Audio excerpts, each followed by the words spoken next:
Hello, everybody. Welcome back to the midweek edition of the P-LotPodcast. John here, joined once again by Pedro Martinez.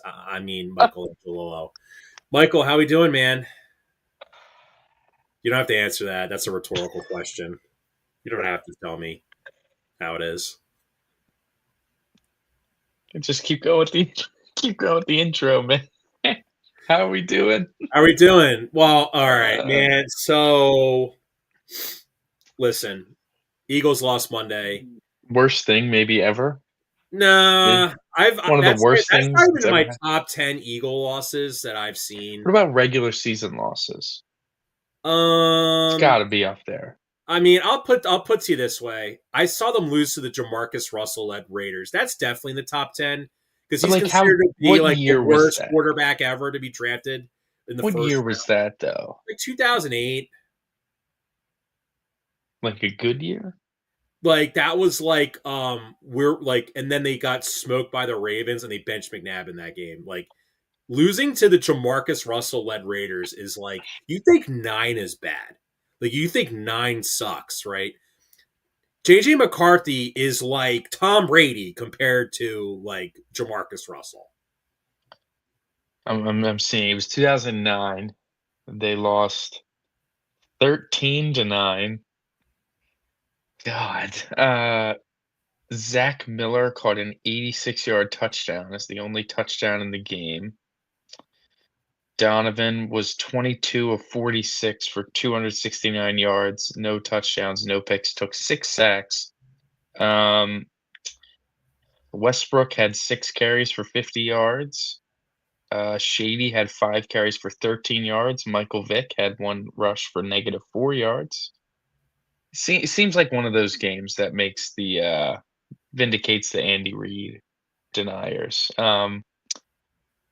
Somehow, some way, that 2009 Eagles team still went 11-5, man. How about that? So, And then they ended the season. Now they lost the last game of the year to the Cowboys, and then they and played them in then the playoffs, and then lost in the lost to them playoffs. again. That's Yeah, pretty bad. that's pretty That's sickening, man. That's that's pretty pretty bad. sickening. I would They say. lost 3 times, the Cowboys, that year. Well, I Oof. would say losing to the Joe Webb Vikings was pretty bad. Yeah, yeah. I mean, this is I easily would the say worst. I would say like from like even like a Jalen Hurts having a bazillion turnovers. Losing that Jets game in 2023 was pretty bad. Actually, there's like I'm gonna say at least 2 losses from 2023 were like worst Eagle losses. Like the Cardinal game is definitely one. I would Uh, say this is on par with the Cardinal game in terms of frustration. I would say it's more close to the Seattle loss in Yeah, terms of like those frustration. 2 Especially when losses you saw stick how out a lot. both those game ended was a Jalen Hurts interception where the defense just made a really good play, but like Jalen should have just thrown it out of bounds, or I don't know, check it down, or just I don't know. Regardless, we're getting ahead of ourselves here. We're burying the lead. Before we get into one of the worst losses in the Sirianni era, one of the worst losses in Definitely recent one of the memory. worst Sirianni losses. I will not debate you on that. Yeah, one of the worst games of Jalen Hurts' probably football life. All those sort of awful things. We have baseball news, John. It's been some time at this point since we talked baseball. We're looking at maybe a month around at least, perhaps maybe more since the last time we really talked baseball here, and we have some pretty big news. Now, we've had some flurries of some signings over the handful of weeks since the offseason has begun. Dylan Cease signed a pretty big deal to go to the Toronto Blue Jays, and um, you know Well, the big things move like that's that. going to be expected to happen this offseason is going to be Tariq Skubal most likely getting Fair. traded because the Tigers are cheap. Right, right. So, like, all that being aside, the Philadelphia Phillies retained Kyle Schwarber, 5 years, $150 million, $30 million a year. Um, Outbidding the Cincinnati Reds and the Pittsburgh Pirates. obviously. Which is kind of a Um, joke when you think about it, because the Phillies should be able to outbid those teams. of course, and they did. They did easily. I mean, those 2 teams offered contracts that they weren't serious about, like, no reason other than just to say, "Oh, we tried," knowing they weren't ever gonna get him by not matching the Phillies' offer. But a team did match the Phillies' offer, that being the Baltimore Orioles, matched the exact offer that the Phillies sent Schwarber, and Kyle decided to come back and run it for another 5 years, perhaps the We'll talk rest of about his the career Orioles with in the just a little Phillies. bit, but I want to talk about the Schwarber news. I think a lot of people, the talk around baseball is the Phillies definitely gave him way too many years. I mean, I it depends. It really depends what you think you're gonna get out of him. I think in a perfect world, the Phillies would have loved to give him 4 years, but he certainly had a lot of leverage to ask for 5, coming off the great season he had, coming off the great seasons he's had since he's gotten here, 186 home runs in, the 4 seasons that he played here, very valuable player, mid-800 OPS, obviously a lot of good playoff moments in there as well. He's earned a nice big contract, big payday, and good for him, he got it, and it's very important. Well, He and not knew. just, yeah, you mentioned leverage. I was talking to some people about who thought it was a lot of money, too many years. And I said, well, look at the leverage he has on the Phillies. I mean, the guy with the next closest amount of home runs is Bryce Harper, who is, trying to be a TikTok star, drinking raw milk. Yeah, I mean, the Phillies The, definitely con- needed the Harper Schwarber. contract does not look like it's aging all that well right now. Well, I mean, that's a whole nother conversation that I don't But I wanna think have that's today, where, like, but If Bryce Harper cracked 40 homers, drove in 110 runs, and then maybe if another hitter, like maybe if Casty wasn't on his way out, let's say Casty was Reds Casty, I don't think Schwarber gets re-signed because you have other options. The Phillies just don't have any options in their entire organization, either be it on the current roster or in their farm system, that could replace the type of production Kyle Schwarber consistently gives you. Like, you shouldn't look at this contract like I'm expecting him to hit 57 home runs again next year. no, Honestly, I'm honestly, expecting good seasons, you're hoping for 40.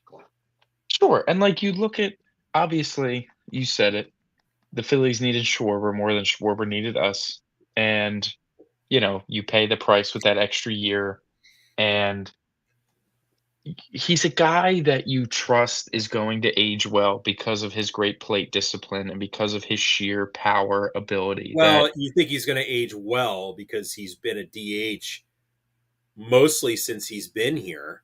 yeah, I mean, Sans physically, yes. I Since just mean from the 2022. He's been a bat DH perspective. consistently since 2023. Right, And right. funny enough, the only times he's been healthy in his career has been when he's been with the Phillies DHing. Yeah, so Schwarber the Phillies are gonna have Schwarber now for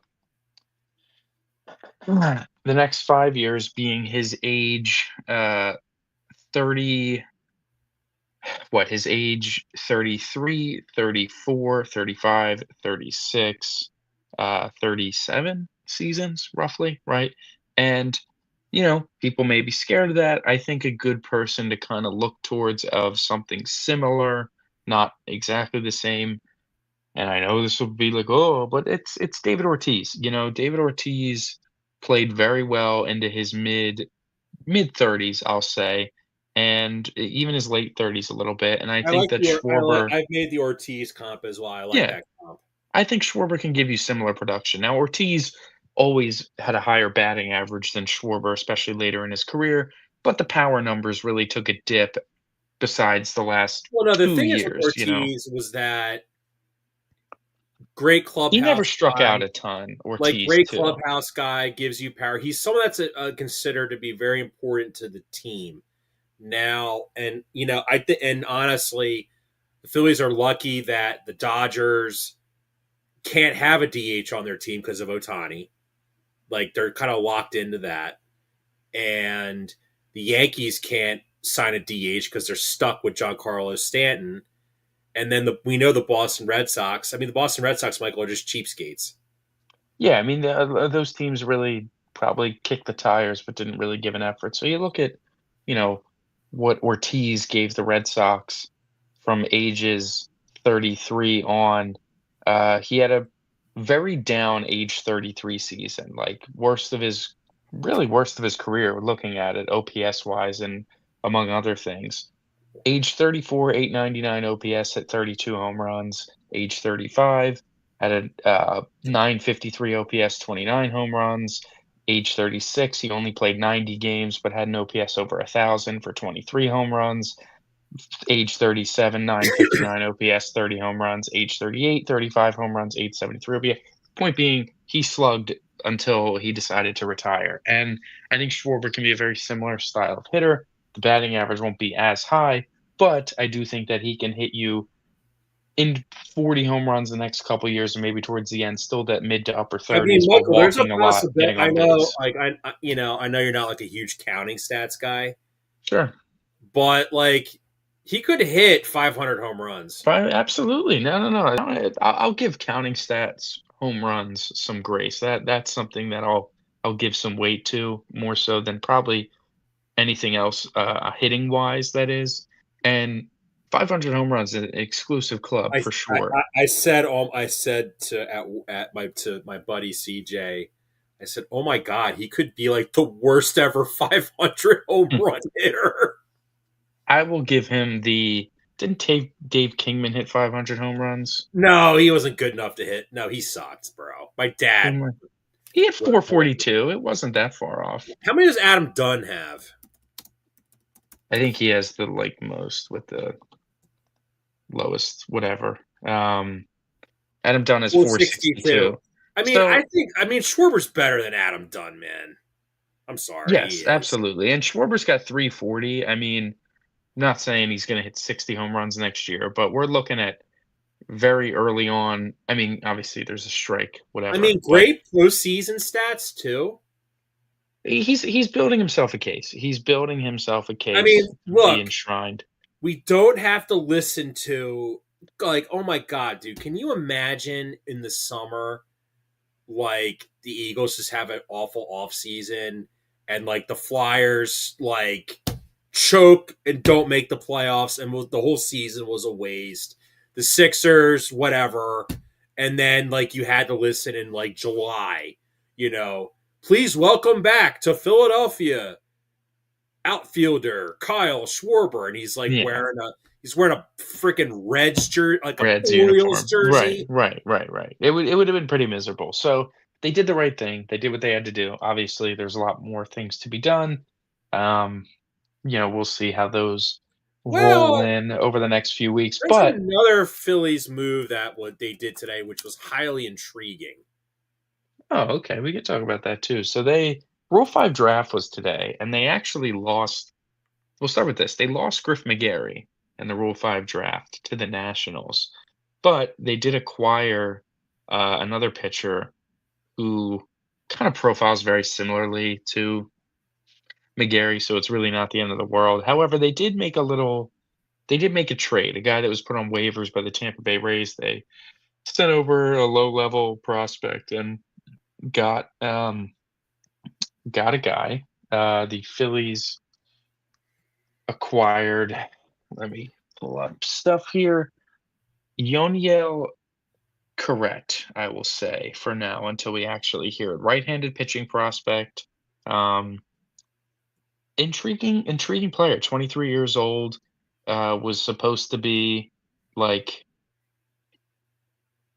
was a top raised prospect that they had hesitations with due to their excuse me, due to their lack of or due to his lack of command. The stuff is really intriguing and something that can potentially be Caleb Cotham's little dream project.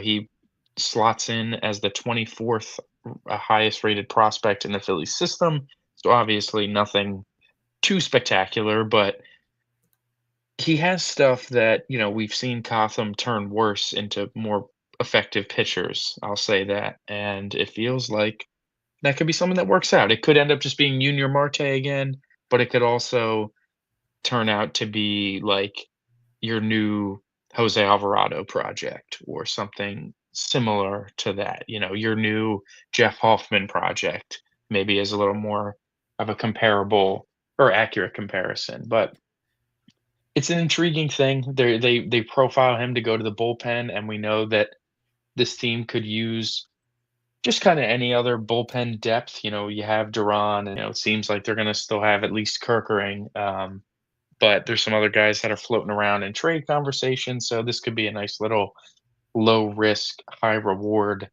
solution to help out some of that bullpen. The Phillies losing McGarry is kind of interesting because like 2, 3 years ago, he was considered to be He was one of the next guys. like the second best guy behind Andrew Painter. Yeah. Yeah, it was thinking like a three-headed monster of Painter, Abel, and, Oh, he's like 26 McGarry. years old. I kind of forgot how old he That's what I'm was. saying, like, the Phillies essentially they lost McGarry and then acquired another guy, and they're both in their mid-20s. So, like, Well, that's why no, it's not, so like, totally panic-stricken at the moment. Corrette, Not he's like Correct. I'm not 20. talking about Correct. I'm talking about the other guy they got in this Rule 5 Oh, draft. McCambly. Oh man. Oh, that's Yeah. just Well, that's what I'm saying, like, Correct isn't the replacement per se. It's,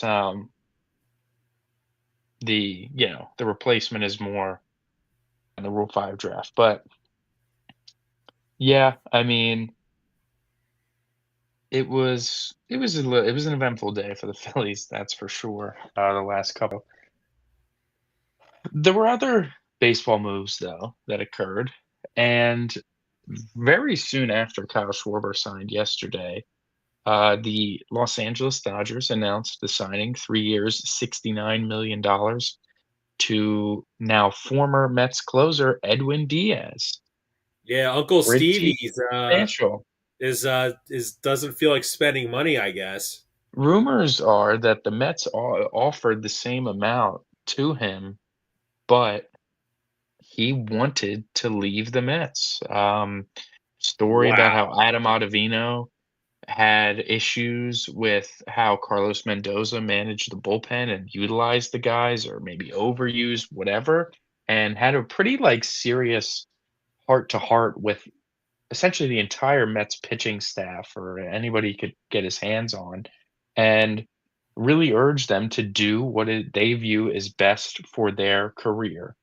And apparently got real emotional over it. Like it was some big thing that Mets supporters are like, could be nothing, could be something. Just as interesting when it seems like the Mets offered the same money to Diaz and he chose to go to the Dodgers. Now, granted, he could have just been like, this is the two-time champs in a row. This will be a great opportunity for me. They got a ton of arms. There won't be crazy, crazy pressure, watching Tanner Scott not pitch like an inning in the playoffs with his big contract. Clearly, they can, just kind of stomach bad reliever contract. So he can come into a spot, feel pretty comfortable, play with a team that's going to score a lot of runs and have good starting pitching and, succeed from there as opposed to being with the Mets where felt like every big game the Mets played in, he's being asked to get like 6 outs, whether it felt like every single time. Here's Diaz for his second inning of work. And not to say like, oh, he hates that or doesn't want to do it ever, but it's just interesting. It's an interesting little thought to see if the Mets actually did offer the same amount of money, not choosing to stay, considering all the, like he does have a lot of really good moments there, and a lot of It's very kind good of innings wild though pitched when you there. look at Edwin Diaz's Mets career, which he's been a Met for a long time. He's been a Met since 2019. 18, Where okay. when he's like on, he's the best He's one of the closer best in relievers. base. Yeah, yeah, One of the yeah, best relievers. When he's not, he's bleh. right. Which I mean, that It's not. feels like every And reliever ever, and but and we look at the Dodgers offseason bullpen signing, like really like Tanner Banks. Like, Tanner is that Scott, you Tanner mean? Banks? Tanner Scott, excuse me. He was only good for like a couple years, you know? Like, I mean, I'm not that's the surprised. risk of paying relievers, And you like know? Kirby Yates as well is who they He also was, like, signed. kinda washed, but, like, a resurgence the last year, like Like that's like the reliever market's so volatile. That's why like a guy like Joan especially Duran is so highly desired, is because his stuff translates well to success and he's been and his good. salary's not high, like, that's the other Yeah, part. like that's the thing. And like for the Dodgers, like I mean, is It's a the big fact investment, man, I 23 mean, is million a the year for a fact they didn't reliever. have a closer the reason why the series went 7 games? No, and No. Sasaki was plenty fine. They didn't series went 7, it was a But good you're not paying series. Roki Sasaki to be a Well, closer. he's not getting paid much of anything, to be honest with you. He's on because he was so young, he got one of those, like, rookie arbitration style deals. I But mean, Roki Sasaki as a ultimately, closer you're would be right kind of. that they don't want him to be a closer. They do want him to be a starter. They acquired him to be a starter, and in theory, would like to make that switch and get to him going, next year as a starter, and Edwin Diaz would slot in wonderfully as their closer. Um, so yeah, I mean, the Dodgers making another nice move. People are not going to be happy that they can spend more money than they did last year pretty comfortably and have a lower like payroll, um, just because they have a lot of money coming off and whatnot. So the Dodgers obviously in a great spot, and I think that's a really good move. But that he Edwin Diaz was not the only Met that left.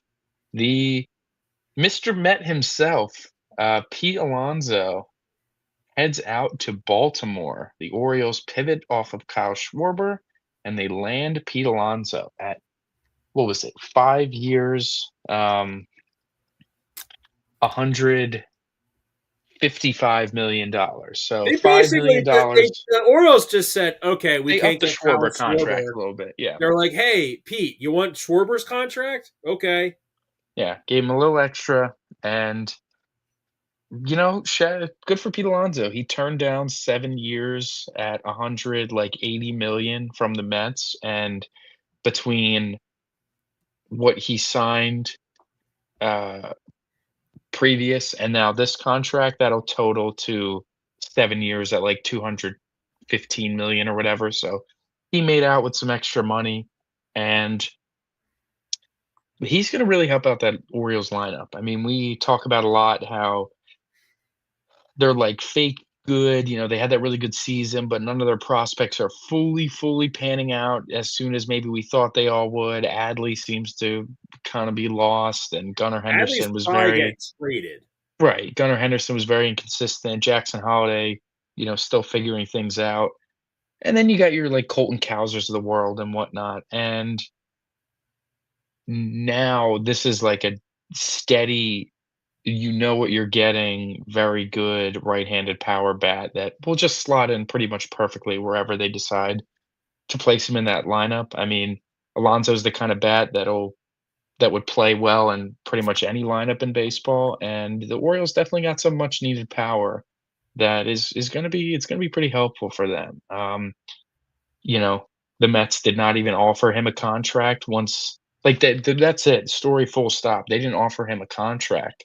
I think in discussions when they found out that it was going to be north of like 3 years, I think they were out, and I think they also kind of viewed that sort of thing with Schwarber too. The way that the Mets were linked to him was a very similar regard of not wanting to go more than 3 years with a aging future DH. Yeah. Do you remember when we were shocked? We're shocked that Baltimore didn't offer Corbin Burns a contract last year, and then he blew his arm out, and now we're kind of saying maybe the Orioles aren't cheap. It's like they didn't want to give a guy a contract they thought And was the going to, risks, they were age worried. horribly. Yeah, And yeah, they all and almost, and they were going to sign Jeff Hoffman, and then they backed out because of. So the Orioles aren't necessarily cheap. They just don't want to sign guys that they're worried who are gonna, you they don't know. want their investments to blow up in their face. And if I have to be completely honest, I don't think Pete Alonso is going to blow up in their face. You know, nice hitter. I guess it's a question of how high his ceiling's going to be, but I don't think he's ever going to be like, you know, When I think Orioles bust, I think of Chris Davis when they banned, like, ADHD medicine, and that sort of bat I don't think Pete Alonso is going to be. Oh, Um, I thought you were gonna say juiced baseballs. no, no, no, I think he's gonna be pretty good. He's gonna be great protection for Gunner, and or Holiday, however they decide to shake out their lineup, I think he's gonna fit in really nicely. You know, gonna be your consistent 30 to 40 home run Well, hitter dude, and the Orioles, like, playing all hitting right first wise, base. they're gonna score, I think, a lot of runs. They're a strong bounce back candidate to score a lot of runs. I mean, like you have Colton Cowser, Tyler O'Neill, Ryan O'Hearn, Gunnar Henderson. They may have the best infield in baseball. In other words, you're going to have Alonso at first, Jackson Holiday at second, Jordan Westberg at third, Gunnar Henderson at shortstop. If they all can get back to their form and Holiday really steps And I up and don't improves a think little they're bit. done at adding pieces. Like we were That's talking reports about, say they're not done at adding pieces. They're gonna and keep like pushing. because remember we discussed, like I saw something wild though where someone threw out like a hypothetical where they were like the Phillies would trade Luzardo to the Orioles for like Westbrook. That was a hypothetical trade someone Ugh, came up with. man, I'm not trading Luzardo, man. If Ranger Suarez is going to resign here, then you're definitely not trading Luzardo. Right, right, right. So yeah, no, that'd be interesting. There's the stove's hot. Stove heated up, for sure within the first few days this week, the winter My thing though meetings. with the Phillies, like obviously, I think JT's coming back. I mean, do you feel like the Phillies are just done making major moves at that point? I think they're gonna try to reshape some things. I do think that I've hard like Castellanos is definitely not gonna be on the team. Like they've all but confirmed that Like, are they going with to what they've engage? said. I guess what I'm saying is they're going to cut Casty, right? He's going to get released They're or trying to trade him. If not, they'll cut him. Yeah. they'll cut him. So, like, you're right. I mean, do you re-sign Bader and then like? I don't think they're re-signing Bader. I don't think so Um, either. and I think they'd be right to do that. I don't know how well he's gonna He kind produce. of. I think Bader is a good fourth outfielder, but he's not going to sign somewhere to be a fourth No, outfielder. he's gonna get paid. He's gonna get a nice little Like he's payday got for his like if time with the Phillies. like if the Pirates are willing to spend money on Kyle Schwarber, then they could throw out like 3 years, 40 million at Bader. Something like that, sure. I think based on the article that I read, what Dave Dombrowski was saying is that the they could still they're probably going to get some sort of outfielder, and there's a chance that they still rework the infield, whether that be trading Bohm and then acquiring some sort of third baseman, whether that's um, oh my god, he's totally drawing a blank on my name. Okamoto from Japan, the third baseman, that would be lovely as a 30-year-old. Um, or, I don't think they're gonna go crazy for someone like Bregman, but there's, a lot of rumblings out there about potential trades. If Um, it feels like Murakami is just going to be a very bad investment. I mean, he feels like a Met, I'll be honest. He 1,000% feels like a Met. Why? Because he's going to not hit major league fastballs. I mean, This is a fact. He even if can't hit he's major league good or fastballs. if he's good or bad, regardless of how he actually produces, it just feels like the Mets weren't gonna miss out on Schwarber, let Alonso walk, and not get some sort of big bat to play corner infield slash DH. Obviously, I think long term they Like want to put who? Soto as a DH, like Murakami. Like that's gonna be a big investment there. You're That's letting just my Mr. Met guess. go to sign a complete unknown. Yes, This yes, is not exactly. like Otani. This is like I mean, Michael, what's he hit it 173 against like pitches, fastballs that are over 94 miles an hour? Something like that. It That's there bad. You want to there's know why red that's bad? flags. There are red flags, but maybe they view that he's only 25 or 24 years old, and can work with that and hopefully he gets better at it. I don't know. Um, but that's just the vibe that I'm at. The Phillies, no one ever wants to hear it, but it is true to an extent that they did win a lot of games last year, and it was off the back of the pitching. And not saying they're going to run it back completely, because I do think there is going to be at least one substantial everyday player that is different, whether that be Bohm or like Stott or some. I have a feeling. I can't say for certain, but we will be seeing. And Okamoto feels like what they want Sosa to be, which is like third base, I mean, if left field, right field. Okamoto is just like way better than that, though. Unfortunately, like Okamoto is, um, 992 OPS last year. To me, and he got hurt, so he only played 77 games. Previous year, 863 OPS in 143 games. Previous year, 958 OPS in 140 games. So, I mean, he's going to be a good player. I would like to think. He grades better against higher velocity. He can play, a handful of other positions. He does have pop. He was on pace for over 30 home runs. So yeah, we'll see. Okamoto would be a dream for me, honestly. It'd be a very nice fit, but depends how much money he's going to end up getting. Right, there's also that other pitcher from Japan, Amai, that they've been linked to a lot and are probably would be pretty intrigued to get. But again, that's another. There's a lot that still needs to fall. There's a lot of pieces The that still Phillies need to have fall really into pushed place. hard to dabble in The the Japanese market, absolutely, yeah. Nippon Baseball Hmm. League. I forgot Association League. They've really been trying to dabble with it, but like just losing out to the Dodgers every time. But now, but Hmm. I kind of, dude, I just kind of, I don't know. Like I don't think they're doing it just for the the Phillies sake of aren't a doing great it. sell for Japanese players. Like what benefit do they get besides like money? I mean, I don't know. The Phillies are good. They don't stink. They develop pitchers well.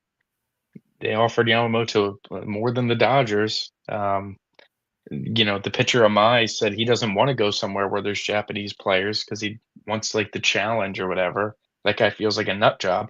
Feels like a nice guy. I'd want on my Could team. you The whole imagine if we reason, sign the him? whole reason he's coming here is because he's sick of pitching in Japan, where all the hitters just foul off a bunch of pitches. He wants to go power against power and strike some more guys out. Could you imagine if we sign this guy and he's like, I don't want to be on the Dodgers because I don't want to be like basically I don't want to be like a loser like my other teammates I mean, are. that's what he said. He said, Could like, you "I want imagine to if he beat the said that in his Dodgers." presser? Like we'd be like, yeah, I'm telling you, we're it's gonna love it's this guy. he's gonna say that wherever he ends up, and people are gonna be like, "Damn, I wish I had him." So He's gonna be like the Baker Mayfield of Major League Baseball. People are gonna unusually like he's him. gonna be a lot better than whatever the hell Baker Mayfield is. I can't wait.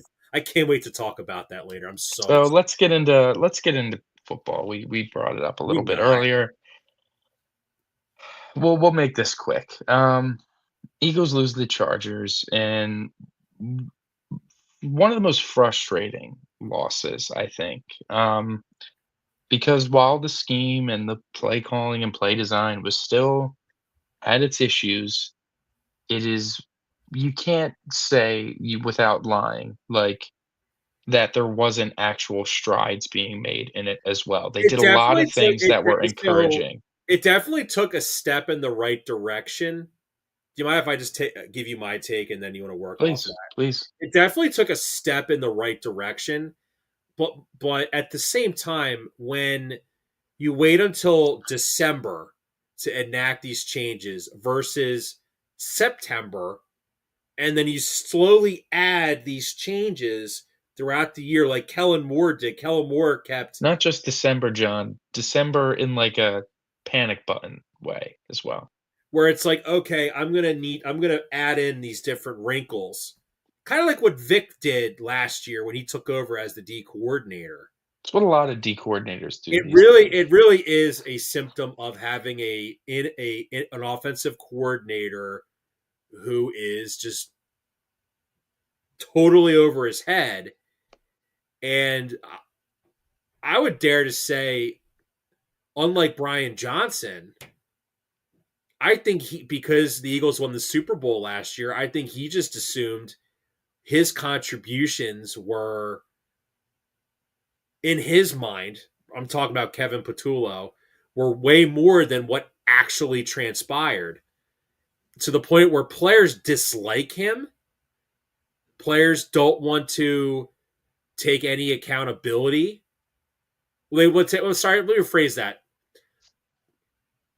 I feel like when we had the 2023 collapse, the players were like, we still like Coach Nick.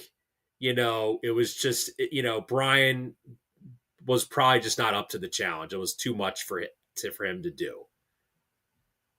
Now it just makes me think, because Patullo's like Nick Sirianni's best friend, that unlike Brian Johnson, Sirianni's going to get some of the residual heat for putting his buddy in there and alienating some players. Like you heard AJ Brown stick up for Jalen Hurts this week.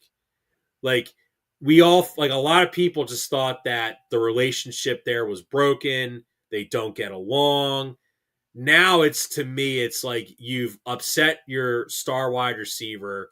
Your franchise quarterback is trying to make these changes work. He's trying to do what he's being told. It it's literally you're handcuffing your best player. I'm not, and honestly, Michael, too, like, I'm saying this big picture. Like, AJ Brown dogged a couple routes, had some bad drops. Jalen Hurts had some really bad throws that resulted in interceptions. You know, I'm not saying like this is 100%, like, I'm not trying to do like a WIP hot take, throw in Tanner McKee, because realistically, Michael, what the hell is Tanner McKee going to do having to throw in the same tight windows, not having any yak, not getting Yeah, anything? yeah. Like, I what is mean, he supposed to do?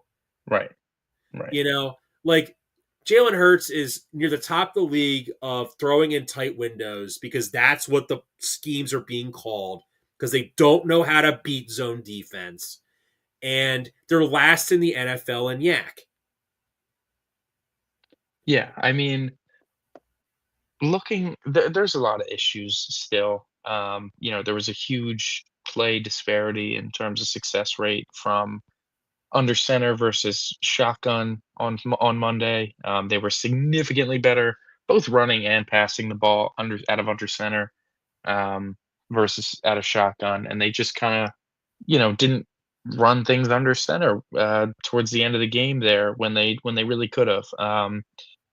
All that being said, the same issues are still kind of showing up where good things do happen and then there's a bad penalty and then they can't, get out of their own way. And those sort of things are still frustrating. The offensive line is still far from itself, although it did look better than it has in a while. It's looked as good as it has in quite some time. Not that it was great, but they remembered that they could call running plays where you just have the interior guys double teaming the D tackles, and wow, shocker, you get them blown back like 4 yards off the ball, and Saquon's got some room to run, and he had his best running day since the Giants game, he had his long touchdown run, Against a good defense. he was averaging 5 yards a carry, um, out of under center runs if you remove the touchdown. It was 10 yards a carry if you keep in the touchdown. You take it away because it was a big play, little gimmicky. He was still averaging over 5 yards a carry and was averaging just 2 yards a carry at a shotgun run. So little things like that are very annoying. And obviously, this late in the year, it's annoying that you still really haven't fully figured out just kind of doing what works. All that to be said, the game that was called on Monday night was far, far plenty enough to actually win the game. And ultimately, your loss falls on the back of your players. Your players really let you down in that game on Monday. I mean, you texted me too. It gets to a point players just got to take the blame because that's a fucking disaster, and it was. Jalen played pretty horribly. He made some really nice throws, but he also made some horrendous throws, and also made some not even just the interceptions either, like, just missed a couple guys that were open, throwing it high or not throwing it at all, and just frustrating there. AJ Brown also, for every really nice play that he had 4 drops, like, one of which leading to an interception, one of which being what probably would have been a game-winning touchdown, um, one of which that would have been a hell of a first play to start the game, and one of which that he really didn't give max effort on in overtime and just kinda flung his one hand out there, and it's like, you make one of those plays, you probably are in a hell of a lot of better position to win the game. You can deal you can deal with a to not swear, you can deal with a mess up at the end of a game when it comes off the back of a good game. If Jalen was playing really well all game and you're tight and you're in overtime and he throws that interception, it's like, shit It happens. happens. It is what it is. If AJ Brown was cooking all game and has a drop in overtime that kills you, really annoying, but it happens. Think of the Devontae Smith drop against Washington last year with Kenny Pickett, where, everything was going great, and then he drops what would have been the game clinching play, and the Eagles end up losing after that. You remember. And those things are very annoying, very angering, but a lot more acceptable than when your 2 of your biggest stars make 4, 5, 6, 7, 8 mistakes in a game. It becomes a lot more frustrating and a lot more indefensible. AJ Brown, 4 drops alone, very just not great. The one that led to an interception, yes, Jalen needs to make a better throw, 100%. But you can't be scared that the linebacker's gonna hit you, and you could see his eyes dip just a little bit, and it leads to the drop, and it gets intercepted.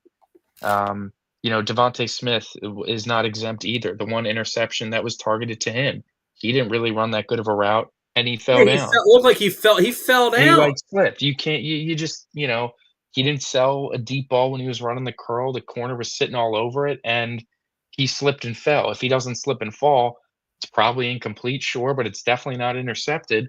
And then at the end of the game in regulation, they show a 0 blitz, they check it to a little bubble screen, and that play is essentially saying, "Hey, Devontae, beat your man one-on-one in open space, and we win the game." And he doesn't even make the catch, and you know, I feel like everybody except Goddard offensively had a lot of issues. Mailata so probably shouldn't have been called a holding penalty, but he got tripped up and fell over, and it's why it looked like a hold. Yes, it wasn't really a hold, but you got to keep your feet, man. You know what the play is. You know he's sprinting out to your left. You got to get out there, and you trip and fall, and it looks like you grab, and the touchdown gets negated. Um, you know, very easily also could have got a holding call on him on the long Saquon touchdown. Could have also not got the benefit of the doubt on that 4th and 4 neutral zone infraction because I personally didn't think the Charger guy went into the neutral zone.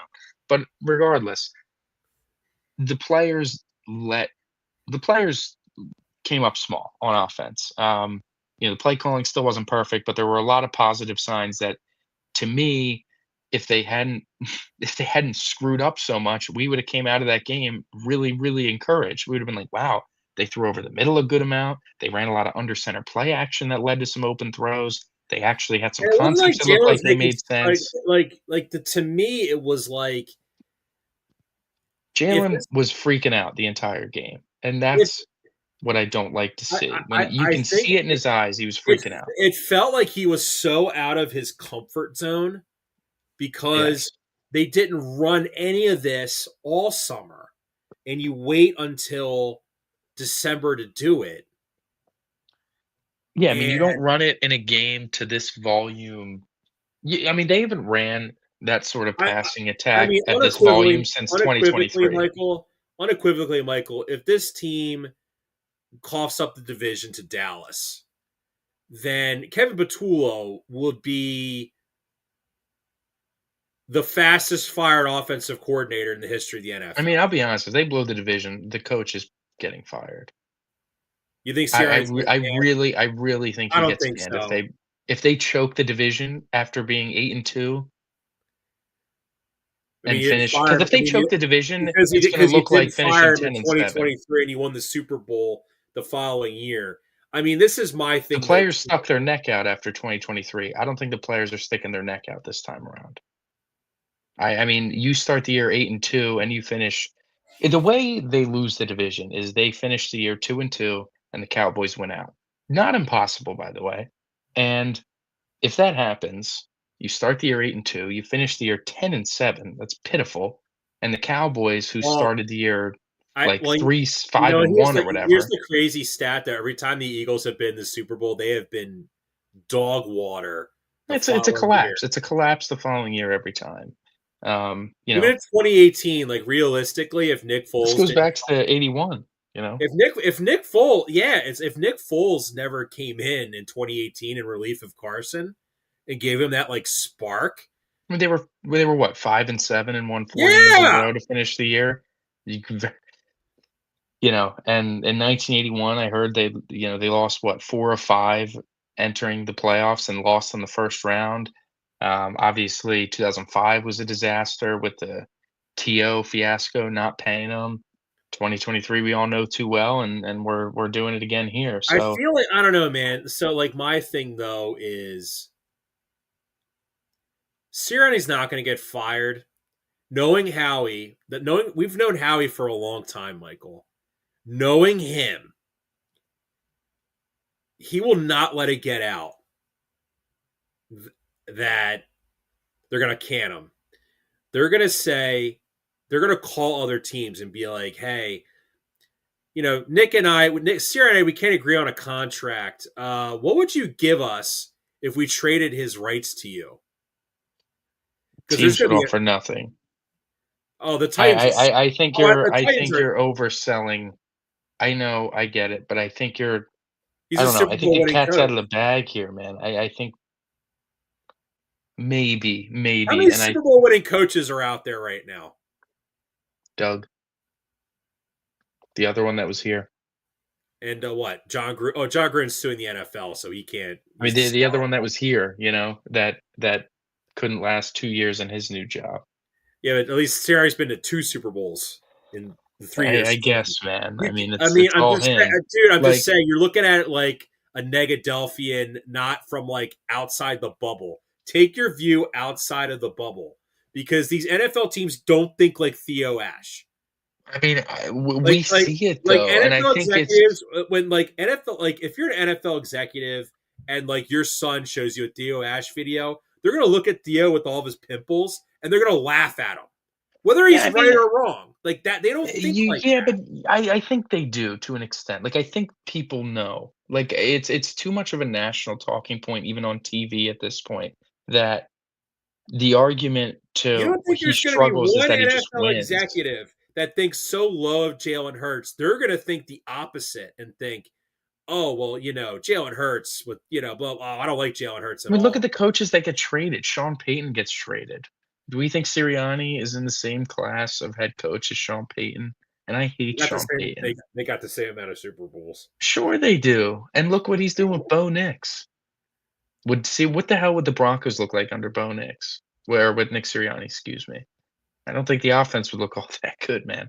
Um, Listen, regardless, we're getting into too big of a picture. We got to get there first. I do want to give a nice little shout out to the defense. No, Jalen Carter, really no problem. I mean, without N'Kobe Dean kind of falling Let's. asleep on the I one don't. play early, Oh my! They they could have sacked Herbert like 13 times. yeah, I mean they had Like that 7 and offensive line. You saw how bad that O line was at pass protection. I'm going to say this though. One thing though about the defense, like defense played well. Obviously, pass. We know the Eagles can cover the pass. However, it's a little concerning that they kind of got shredded on the ground. I mean, was it really a shredding? Like I mean, they I gave up like 180 rushing yards, didn't they? Yeah, I mean, 60 most of it was Herbert, I'll say. Like, Amarian Hampton had a solid day, 13 carries, 56 yards, that's 4 yards a carry, that's fine. Kamani Vidal, 14 carries, 44 yards, that's 3 yards a carry, that's really not that great. Justin Herbert was where the bulk of the rushing came from. He was their leading rusher, 10 scrambles and 1 keep for 66 yards. Like, I'll say the only That's play. 170 yards, man. That's a lot of yards for a team that was I mean, it's 100 not without the only winning by one scrambles. possession. John, I get it, but they gave up 4 yards a carry. I can't Let me totally ask you this: bash them. if Omarion Hampton had 25 carries for 160 yards and like a touchdown. Yeah, but he didn't. Like, it's No, no, the no, no, no, no, no, no, no, no. I quarterback mean, scramble running game is different than a actual running game.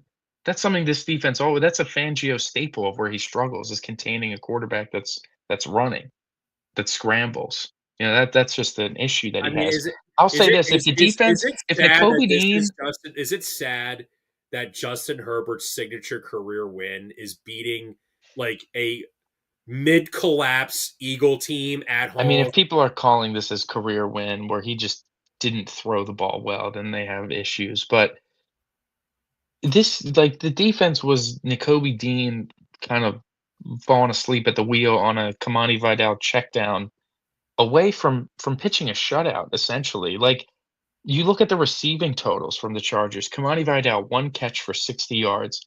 Keenan Allen, 3 catches, 22 yards. Trey Harris, 1 catch, 18 yards. Ladd McConkey, 1 catch, 12 yards. Omarion Hampton, 2 catches, 11 yards. Quentin Johnston, 2 catches, 8 yards. Aronde Gadsden, 1 catch, 7 yards. Will Dissly, 1 catch, 1 yard. They forced 3 turnovers. Like, the defense was incredible. There was one when Kobe Dean kind of losing sleep, and they they dominated. The Chargers couldn't move the ball down the field. They scored 1 touchdown, and they Can I bring up a point that no one kicked a has bunch of talked long about? field goals. Like, May I bring up a point to you that nobody has talked about, and it just needs to be discussed, and I don't. It just has to be said. So yeah, Jake Elliott missed that 48-yard field goal. Would you like to know Jake Elliott's numbers kicking field goals percentage wise and where he ranks in field goal percentage? it's not good, John. He ranks 35th in the NFL. That is not good, John. And I will say, I'm gonna give him the excuse. I will. I'm gonna give it to him that early in the season, he didn't miss a thing. The long snapper, Charlie Hewlett, gets hurt. They bring in, uh, name escaping me, other long snapper, um, Cal Adamitis, and notably was the long snapper for the Bengals when Evan McPherson struggled all season. And he comes in, and all of a sudden, Jake Elliott's missing kicks. I would not be shocked if he isn't really missing kicks the rest of the year. Granted, he's got to make them. It's really on the kicker, sure. But I think there's a level of intricacy of the kicking game that us fans don't really understand because I it agree. hasn't been broken into yet. And I think that the long snapper is a lot more important than just the formality of, just get it back there nowadays. And I Well, think you there's saw how something to long the that. Eagles would employ long snappers for. Yeah. So we'll see how Elliott looks the rest of the year now that I guess is Hewlett's got to be back then, right? If they, yeah, they opened up the practice window. So he's going to be back, and Adamitis is gone. So if Elliott still struggles, then we can really open up that conversation. But if he starts making kicks all over the place again, I'm going to be really pissed that a long snapper like kind of sunk part of the Cost him a season game. a little bit, like multiple games. Really, you can look at the Cowboy game too as something that maybe ends a little differently if Jake makes his field goal. These are indoor kicks. Well, not just and not just that too. You saw like basically Cameron Dicker was perfect. Jake Elliott missed like wasn't a chip Motherfucker, shot, Cameron Dicker. A 48 yarder. I mean, you got to make it. There's no in a dome. It's that needs to be like a free throw. and And it's not like Jake was like playing at a Pro Bowl level. He missed this one kick, and we're like, Jake Elliott, no, he's been struggling. So yeah, like Can I? I want to share it's one last Eagle everybody. point. I want to share one last Eagle point with you. And I want to hear your thoughts, and then we can kind of move on to the rest of these games and pick Thursday night because we got to get moving here. Yeah. You ever notice whenever Howie just doesn't make any offseason moves, the team just blows that year? Like big ones, like of an off-season move of note. Like 2018, they didn't make any moves because they re-signed guys from the Super Bowl team. Hmm. 2019, they really just didn't make any moves. Now I know 2020 they made moves, but they had the horrible death I mean, season, they had been drafting poorly at that point for a year or two, right? But you then know? like, but then the 2020, like we added Slay and Hargrave in 2020. They also signed like Malik Jackson, and then the year before they signed Deshaun Jackson. But like when I say moves, I mean like big AJ moves. Brown, like, Saquon, Saquon, getting I mean, it's Hassan also Reddick. taking your shots and hitting them like, Zach Bond working out really well. They've been drafting a lot better.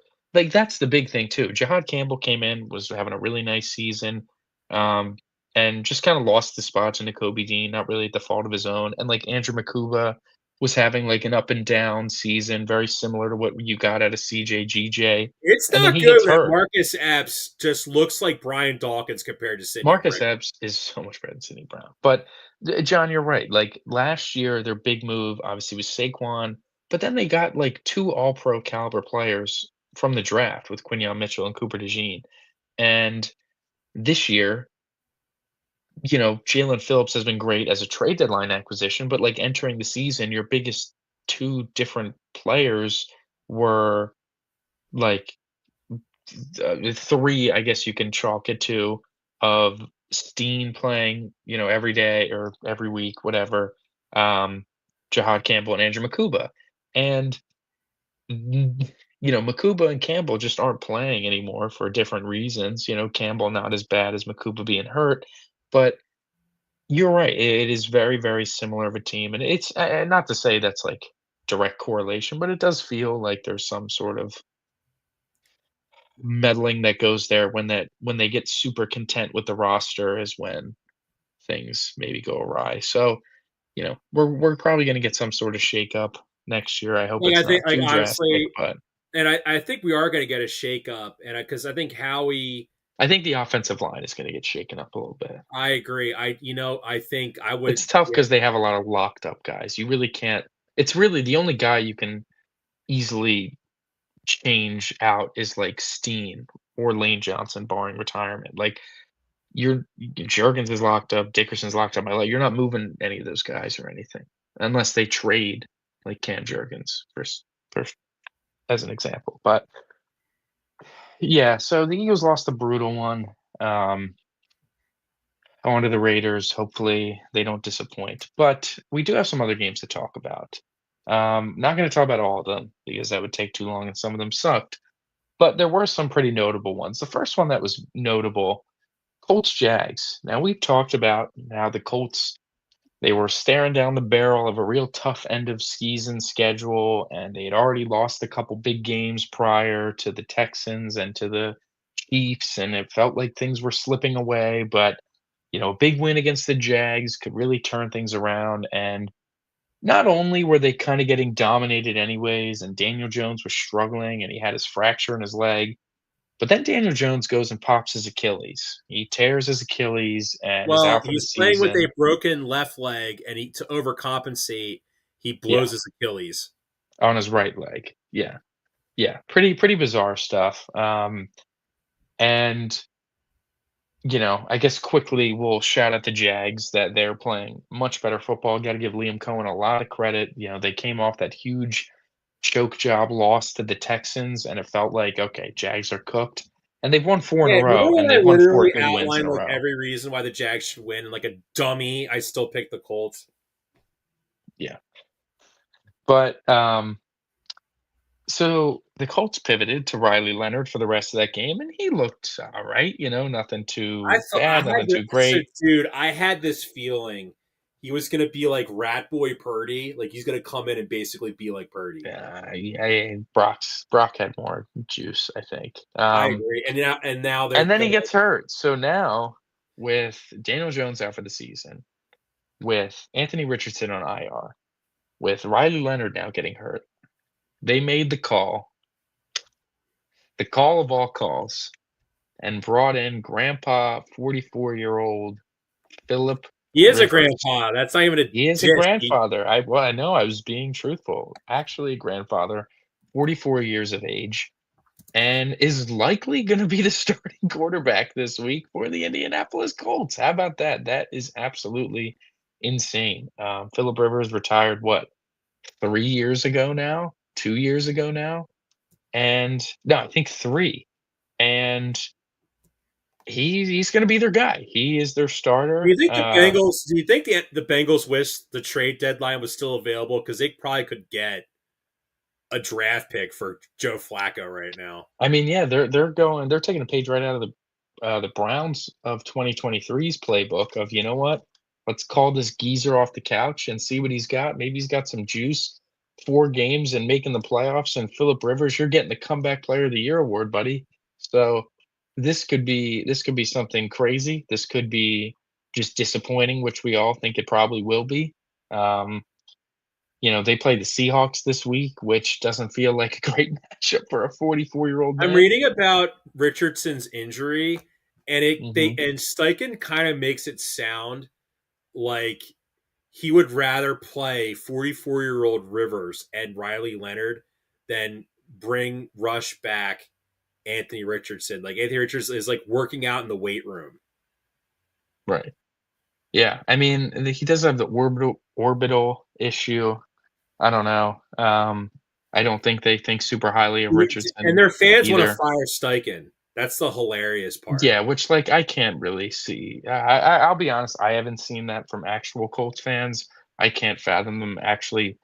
I mean, how is this his fault? I don't know. Like, Well, you're talking about people that were spoiled with Peyton Manning for over a decade, I and mean, Andrew Luck, but so like, is it Steichen's fault?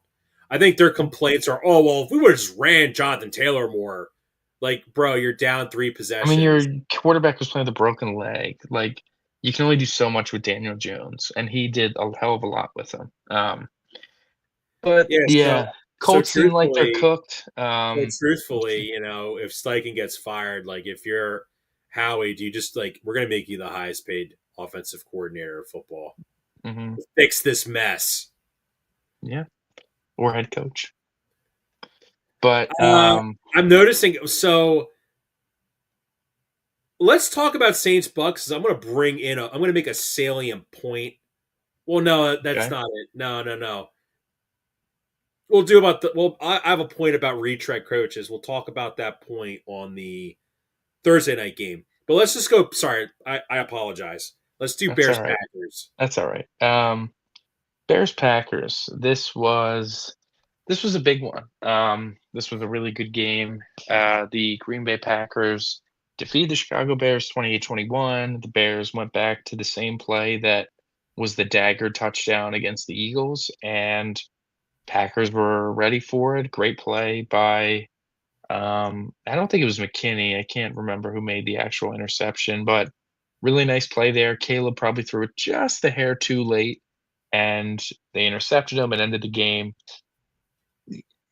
Interesting to look at both of these teams. To look at the Bears first, they, I think, are in a really, really nice spot of their rebuild, obviously. But they invested a lot into their foundational pieces of their offense, really, with Ben Johnson, with Caleb Williams, with Colston Loveland, Roma Dunze, and they built out nicely their, part of their offensive line. And they're able to run the ball really well, even with running back room that like isn't super inspiring. As the years come, Caleb's got to get better. Ben Johnson's going to learn some more as a head coach, and you'll improve the running back room a little bit. And Roma Dunze should get better, and Colson Loveland should get better. And the Bears are in a very good spot to be scary within the next couple years. Absolutely, they got to obviously build out that defense and keep developing the offense. And at this point, for where they're at developmentally, they can kinda just it's almost like a cheese in Madden where they can just run the ball and then run bootlegs with Caleb Williams at will. And when he gets out of the pocket, first of all, every time I watch him, I'm like, God, he is so much faster than I thought he was. He is really, really fast. And when he gets outside that pocket, his arm strength and accuracy seem to get a lot better. He reminds me a And lot of Josh Allen. I almost just said Josh, like friggin' Tony Romo, yeah, I mean, it's similar, young Josh for sure. but with But better he tools. makes some ridiculously difficult throws when he gets out of the pocket, throws and ropes right at dude's hands in tight windows, and his legs are just such a threat that it Yeah, if is I'm a true when you Vikings think fan about right it. now, I'm gonna be screaming into my pillow every Sunday because you have 9, and then they Yeah, have yeah, like look at that. and yeah, and when you play the Bears, and I feel like we're gonna see this even more as like, oh, this is, this is the thing about the Bears, what makes them so scary is the way they run the ball and the way they have Caleb on the perimeter and using his legs. It has to suck to play defense against them just because you have to be running all the time. You are gassed, you are chasing Caleb around. By the time you get to the fourth quarter, they seem like a team that can put up a lot of points in there because defenses are just going to be straight up exhausted by the time the game's rolling down to an end. It's going to be hard. They're going to have a lot of those come from behind victories. They're going to have a lot of those big fourth quarter comebacks where they put up a lot of points. They're going to have a lot of those. Well, it was a close game through three quarters, and then all of a sudden they put up, 21 points in the fourth. And I just I projecting, I think the do think only the thing Bears that are going can to hold this feed Bears it team soon. back, Michael, is gonna be the synergy between. Yeah, you like that? You like that word? The Yeah. synergy between Ben Johnson and Ryan Poles, because I feel like Ben Johnson's a great coach and Ryan Poles is a moron. Where if you look at the Lions, Brad Holmes is an elite general manager, great at drafting, very good with their free agent signings. Dan Campbell's a total meathead. Yeah. So, Yeah. but like they work well together. Where you look at a Ben Johnson, like Ben Johnson stood up Josh Harris going to be on his team. Like Ben Johnson, like you get the vibe from He's Dan got some Campbell, strong arrogance to him, Ben Johnson. where Ben Johnson could literally tell the Bears, if you don't get rid of this moron and let me bring in one of my guys to be a GM, then like I don't want to coach here anymore. Trade me somewhere. Yeah. Trade me to the. And, like, I listen, I don't think he would do that, but he definitely has the I think he's gonna if it gets to a point where the offense is really, like, fleshed out and they develop the guys and they're playing really, really He's well like and they Josh McDaniels if he was like good at what he right. does. If the offense is cooking in, like, the next 2 years and the defense keeps selling them and it's because they're drafting poorly and they're making bad free agent acquisitions, I think he'll make the call upstairs, be like, "Listen, dude, we gotta do something about this guy because I got the offense. I can pick it out. I can figure it out. I have these guys. I need someone to be able to adequately acquire defensive talent because we have a Super Bowl offense and our defense is Well, what if terrible." he goes to Ryan Poles on draft day? He's like, dude, I really want Jeremiah Love. I said, we'll be the Bears offense on steroids. Or no, we would be the Lions offense on steroids if we had Jeremiah Love on our team to be Maybe. in the Jameer Gibbs role.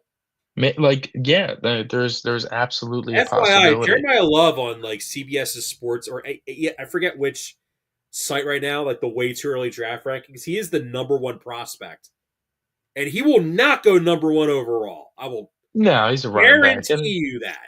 I mean that'll change. I feel like this time of year, it's always whoever's like in the Heisman running is number one, and then it's like it turns into something else. But no, I hear you. But on the Packers side of things, they're good, man. They're a very good team. Jordan Love is playing very good football right now. Josh Jacobs I mean, is my top two teams in the NFC are the Rams and the Packers. easily. Josh Jacobs is a really good runner. He is just so deceptively elusive for being such a strong runner, and Christian Watson is really ascending. He was so important to the Packers last year. I remember seeing a lot of stats of how when he plays, the Packers have one of the most, if not the most efficient offenses in the NFL, both running and passing with his addition. And when he's out of the game, the offense kind of falls off and it's not that great. And he got back from injury and he's been just awesome for them. He's been better than he was last year. We both kind of talked about how Tucker Kraft and his injury could like kind of sink them a little bit on offense because of how important of a role he played. But Christian Watson comes in and kind of saves everything. He's catching everything. He's a big body that's really fast, and he's a deep threat, and he blocks really well. And they're really clicking really well on offense. And Micah Parsons wrecks every game on defense for them. Truly, there's a lot of play. I felt like he got held so much on Sunday that did not get called, um, but The big thing for he Micah Parsons makes is the going to be him quarterback's life showing up hell. in the Really, playoffs. yeah, yeah. I mean, he's going to get his opportunity to really make an impact. So, yeah, definitely, definitely a really good team, the Green Bay Packers are. They'll have a good shot to go on a run, I think, come playoff time. And listen, Jordan Love, he plays really well in December. It's the whole Toyotathon meme, but he really turns it on this time of year, and he's showing it so far. I had this take. There's a guy I work with. He had this take where he trusts Drake May more in the Hmm. playoffs than Jordan Love. And then I reply back, I'm like, Drake May's never been in the playoffs. How would you trust Yeah, him in his yeah, first game? yeah, yeah. So next game, Steelers Ravens. Michael, my parlay got sunk because the Ravens sort of got hosed on a call. Kind of thought it was a touchdown. Was Yeah. kind of a I don't know. It was like I don't know. I didn't think it was a touchdown because he never It's possessed the tough. It's ball so fully. tough because, like, the end zone is always so It's weird with always certain Isaiah things. Likely. That has to Yes, be it is. so frustrating as a Ravens fan. If Isaiah Likely, future Eagle, but um, Yeah, they thought so if highly that of happened Isaiah on the Likely they re-signed Mark Andrews. if that happened on the 40-yard line, what do you think's happening? Is that a fumble or an incompletion? It's a fumble. Then it should It's being technically have been a catched. touchdown. Right. It's tough, man. It is like watching it live, you're like, and because he drops it, right? And it's like, I don't know, Once they Jim. ban Like the it's that whole Michael, thing. once they ban the tush push, that's going to be the next play of bone of contention. Is going to be possession in the end zone because you just Yeah, brought up a because very good point about yeah, that. the end zone's weird, man, because he took 2 steps, no doubt about it. He only took 2 steps. But what is, we talk about it all the time. What is a football move? Is if he pulls it into his body and as he's pulling it in, it gets punched out. They're going to call that incomplete every day of the week. Was it not a football move, him holding it out away from his body? He wasn't trying to secure it out there. He was like, I know the defender's on my back. I'm keeping it away from him. If you're gonna call that Dontavian Wicks the ball bouncing around in his hands a Right, catch, right. then like what like that's the thing. We need some More kind of we need like ultimately, a definition of what it and we're is. just never going to get one. Ultimately, he needs to just hold on to the ball. And You with just can't sports get it betting punched out like now like that. sports betting is like getting real like a really bad rap. You have to think though, like you're gonna get people are gonna accuse them of Absolutely. No, you know, because I mean, I mean, you have Dave Portnoy calling for the murder of Pete Carroll over wherever the hell over that over was. like a normal whatever.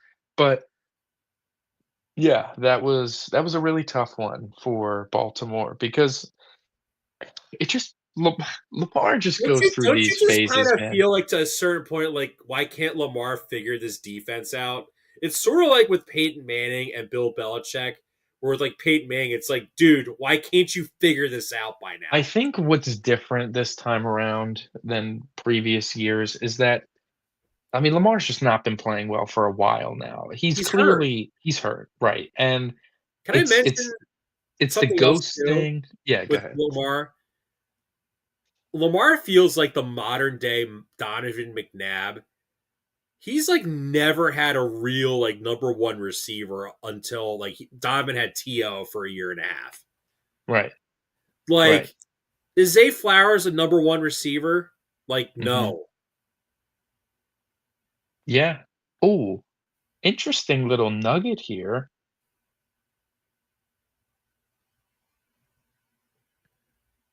Kyle Schwarber only making 15 million in 2026.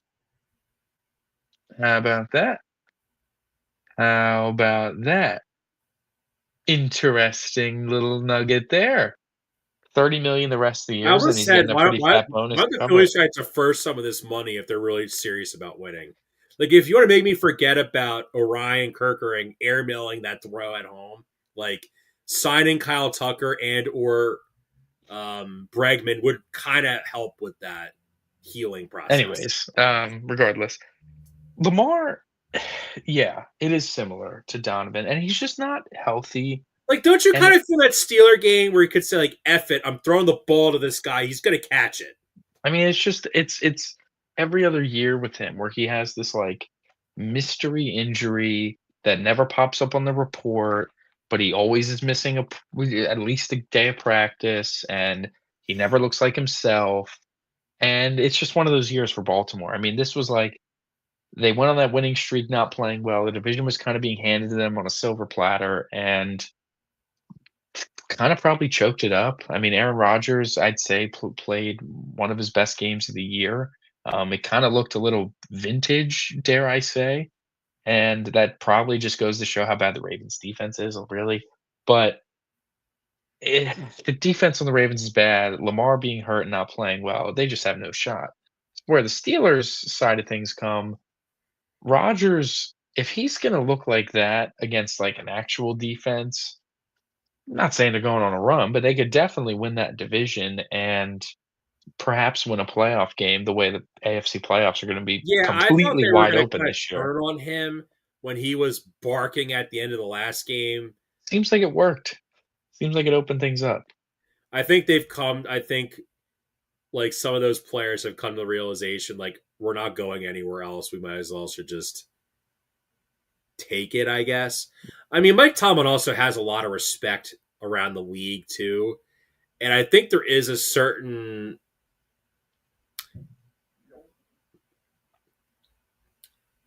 I'll put to you this. I don't know. I'm trying to think of a good comp. Like him getting fired because he's been there for so long in Pittsburgh. It would kind of be like for those players, it would be like the kid that was screwing around and the birthday cake fell on the floor. Like, wow, you're the reason he got fired. Yeah. Yeah. I mean,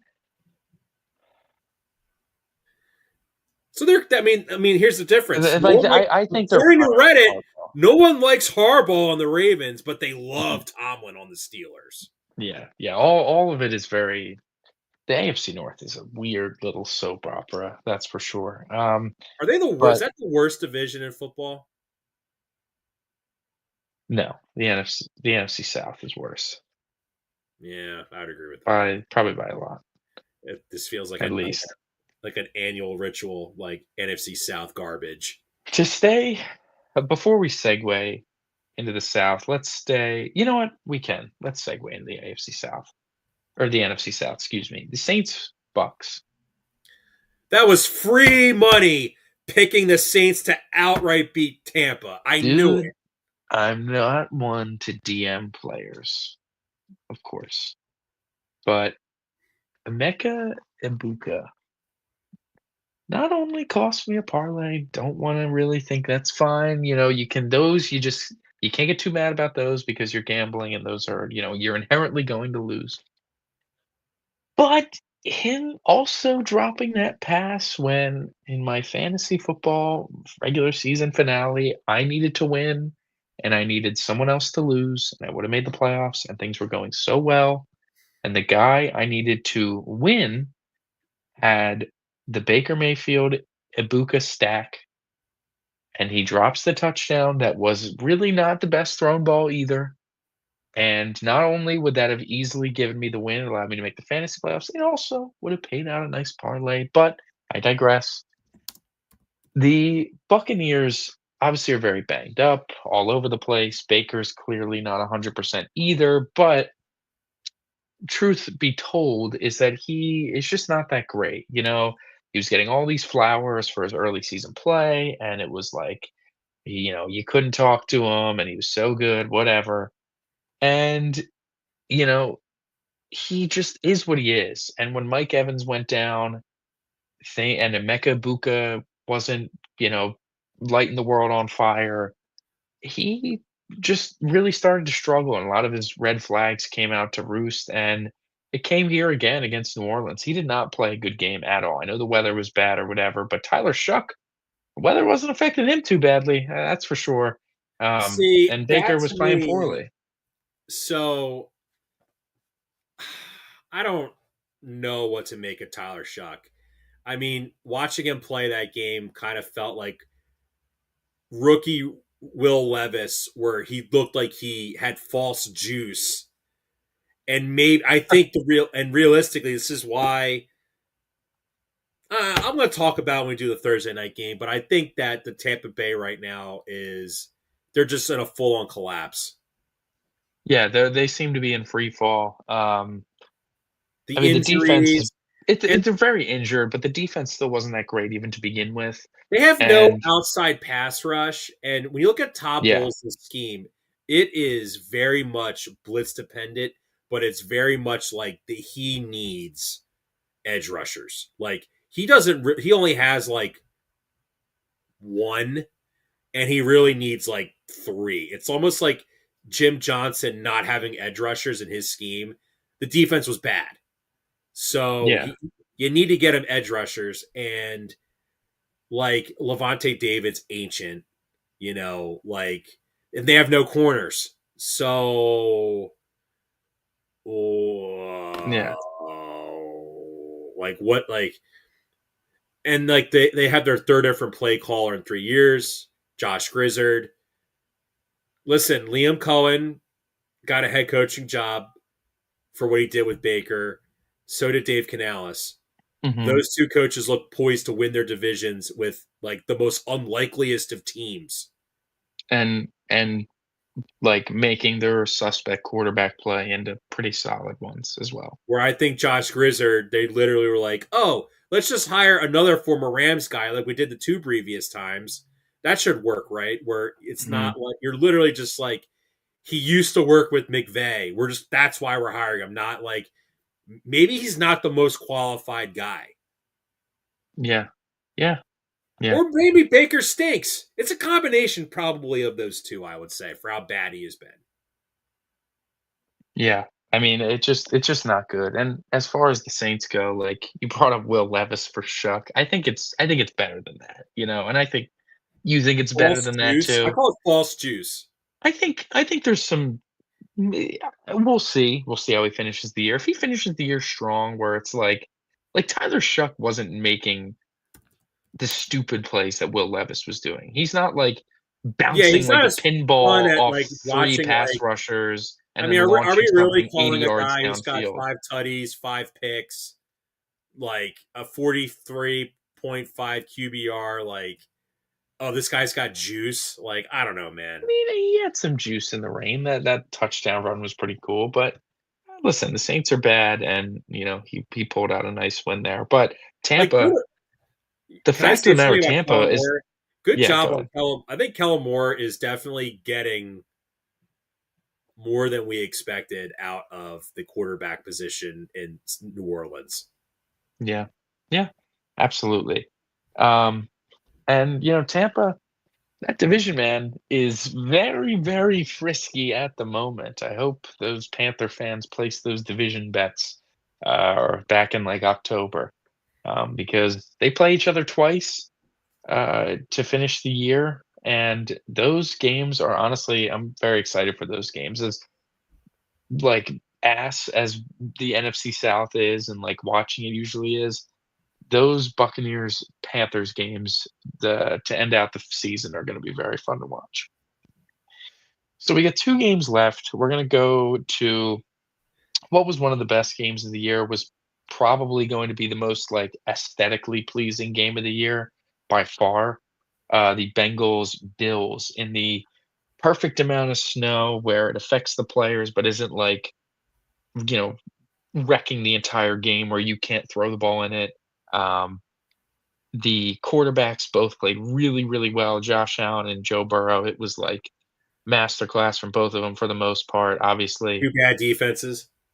Yeah, two defenses that were suspect at best, and the big swing of the game was obviously some bizarre turnovers, back-to-back plays for Cincinnati. I mean, it feels like that game's over, 28-18. Bengals are up. Feels like, wow, they might, they went out. They're probably going to win the North the way the Ravens Steelers game's looking. And then Josh Allen runs a 40-yard touchdown run in that was impressive, and the Bengals are driving, moving the ball, whatever, and Joe Burrow throws a pretty bizarro pick six. Seems like he not audible, but like saw the off coverage on Chase, just wanted to get him the ball in space and never really gripped it, slipped out of his hand, and it was just picked out of the air, ran back for a touchdown. And then the very next play of offense, Burrow throws another pick, and you'd think the game was over then. And then the Bengals very quickly drive down, score a touchdown, and got this to a one possession game and had the ball. So there was an opportunity even then for them to come back again and came up just a bit short. But a really good game, really entertaining game. It just shows how good Joe Burrow is. He was making a lot of throws that were just like, wow, perfect ball placement in a blizzard to his receivers downfield. That Josh Allen touchdown to Khalil Shakir was one of the more impressive throws that we've seen all season, rolling out in the snow and scramble drill, trying to like jive back and forth with the defensive lineman in the snow, keeping your footing, and then whizzing it right over the linebacker's shoulder, right into Shakir in the end zone was really, really impressive stuff. So both quarterbacks played well. It was very entertaining to watch, very entertaining to just look at. And the Bills came out with a huge, Yeah, huge do you win. think Joe Burrow was having? I guess Joe Burrow didn't have enough fun playing the Bills. Yeah, yeah, I guess not. Could you imagine if Lamar, after that Steelers game, said, I'm just not having as much fun as I was last year? He would be Yeah, crucified. ripped to shreds for sure. Or, if like, I don't think if Mahomes said it, people would feel sorry for No, him. and no one would really you know, break their stride with that. But um,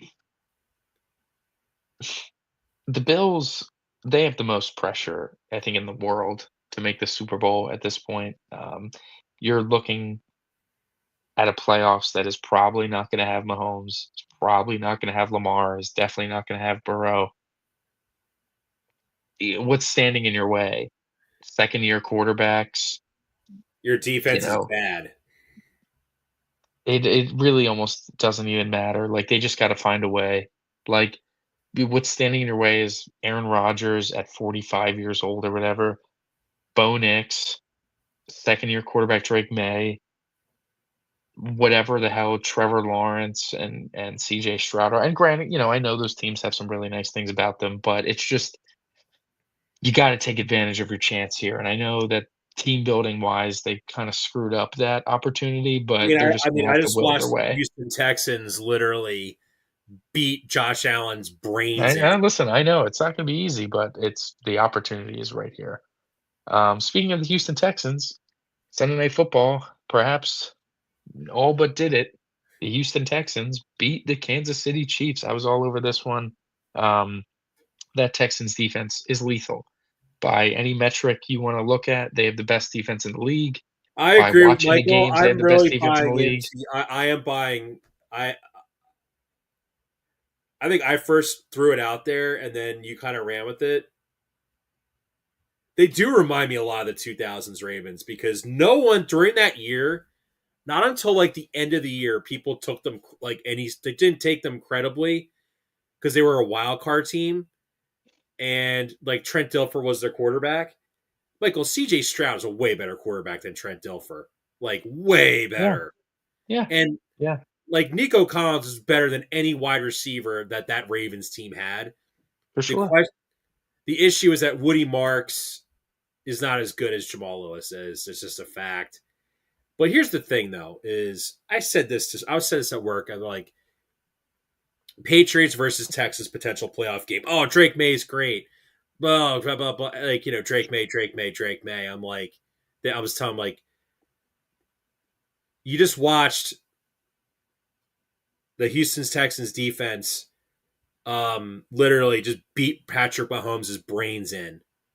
You watch them beat Josh Allen's brains out.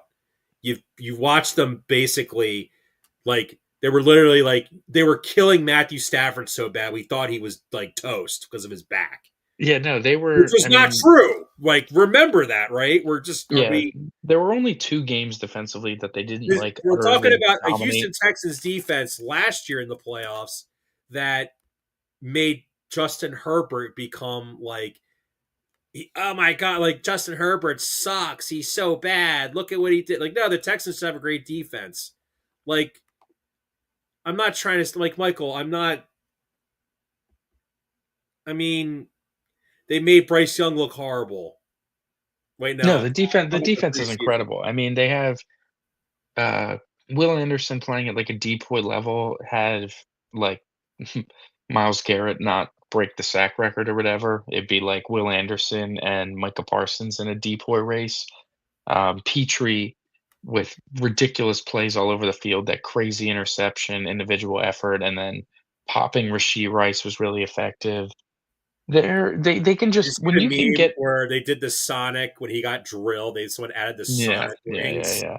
When That was you when you can get relentless pressure on the quarterback with just your front four, and the rest of your defense can just be smothering in coverage and forcing turnovers, and you are getting sacks along the way. they're It's eight and so two their difficult. last 10 games.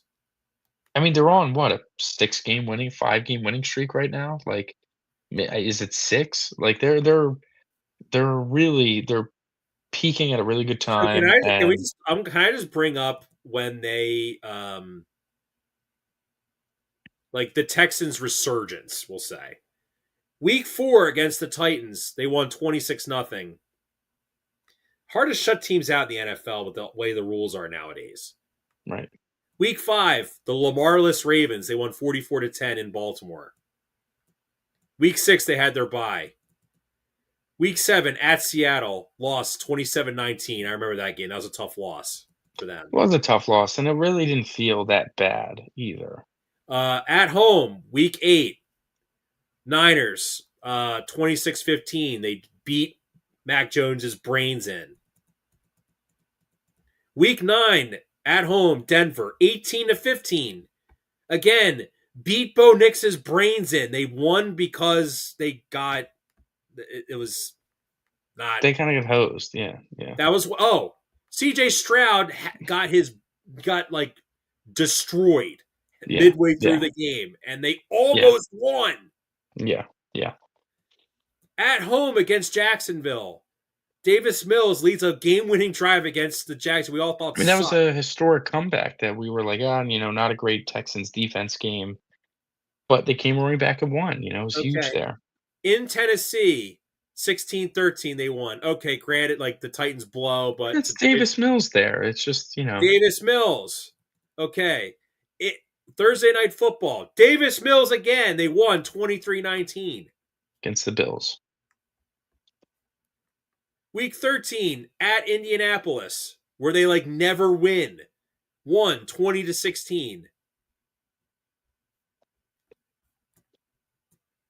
At And must Kansas be City, won against the Chiefs. 2010.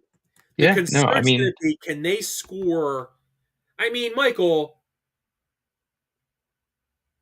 if you're a Denver Bronco fan, don't you feel a little bit nervous having to play a revenge game against them in the playoffs? if I that's the one team I'd wanna avoid at all costs in the AFC.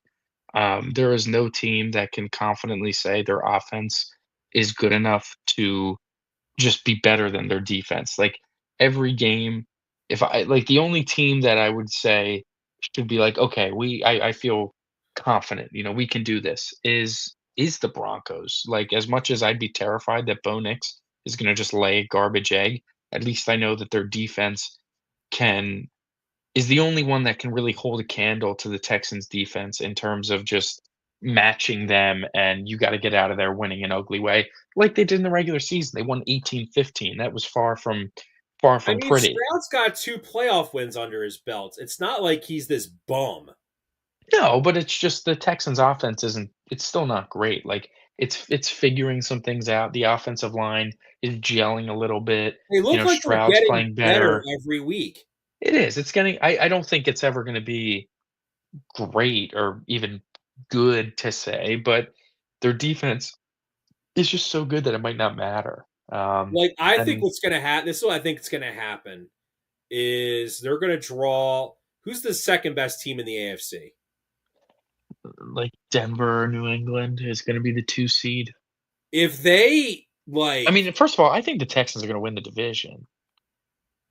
I think they're gonna oh, steal it from Jacksonville. I mean, they're you look at the standings out could you there, imagine if they they're got to play the Chargers again and they just I literally mean, the just Texans are a game behind, uh, Jacksonville, and the way it's gonna be, they're probably gonna be either the if I had to guess, I think they're either gonna be the 3 seed or the I'll give them the 6 seed, the 3 or 6 seed, and, you know, whoever they end up playing, they might just play Jacksonville in the playoffs, and that'll be a really fun one. But yeah, Houston's scary, man. Houston is definitely scary. I think they could definitely make the conference championship game at least. Um, but they can go on a run with that defense. As far as the Chiefs go, looking at this game, it just feels like they can't figure anything out. An interesting stat that I saw was that the Kansas City Chiefs on 3rd and 7 or longer have the second lowest like success rate. The second like they have the second worst conversion rate allowed on 3rd and 7 or longer. If you can't get off the field on 3rd and long, that's pretty embarrassing. You know, the other teams around them are like the Bengals and the Ravens and other defenses that we all know suck. Who else was down there? I'm trying to think of the worst was the Panthers. You know, shocker, bad defense. So when your defense is doing that, that's not really that great when you can't get I off the feel field like on 3rd and long. this year is like the year of like the worst quarterback play we've had in a while. So I feel like an elite defense could win you a Super Bowl.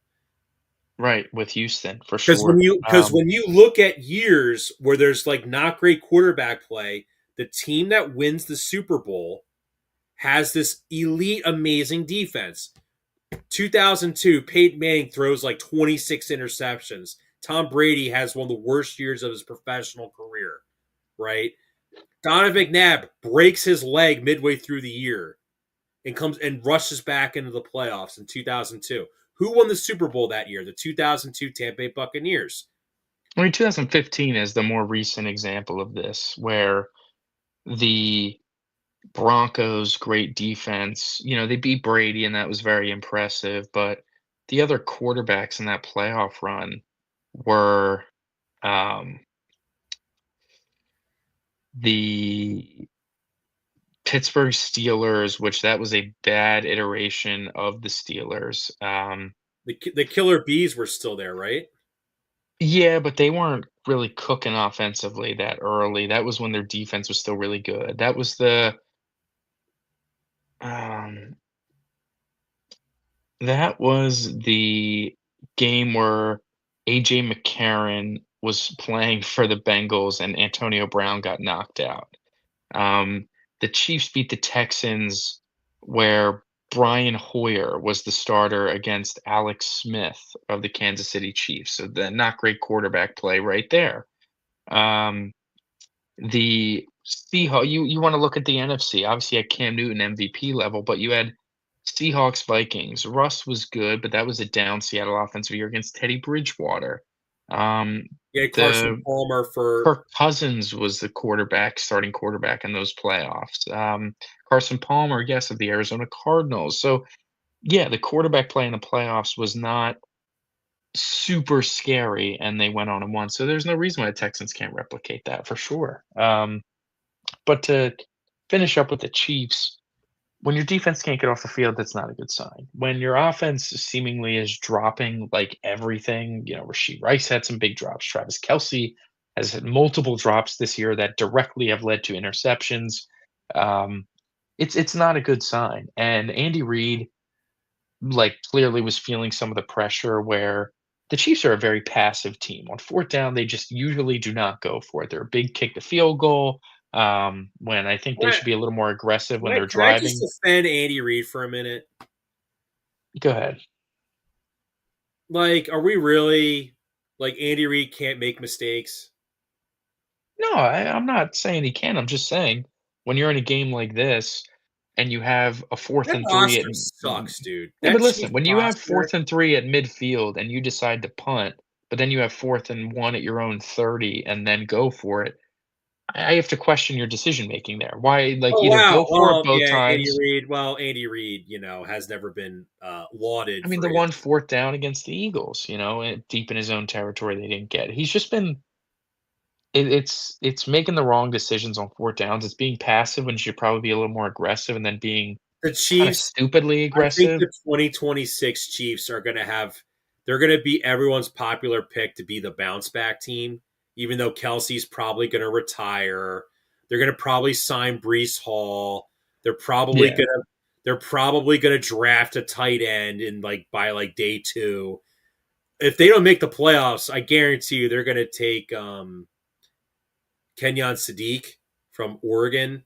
That is like the most obvious pick like of the draft to replace Kelsey because they know his important a tight end's importance in that offense, and he's very Travis Kelsey like, you know. Yeah, no, they have a lot of pieces they gotta build out for sure, like, But I do think though too, man. I mean, look at that defense, man. Like who on that defense like scares you? Like Chris Jones is old. he's still good, he can't do it every play. If he's not Right. getting that He's big no, play on 3rd down, it's not he doing is like anything. 2021 Fletcher Cox. It's just He's like still when you great, can't when but you he has to can't be rotated get the out. big play on 3rd down, like, it's not pointless, obviously, but it's like, he'll make 2 great plays, now it's 3rd and 9, and you're giving it up, and it's like, "Okay, sorry, I didn't get, you know, 3 straight quarterback hits in a row. My bad, guys."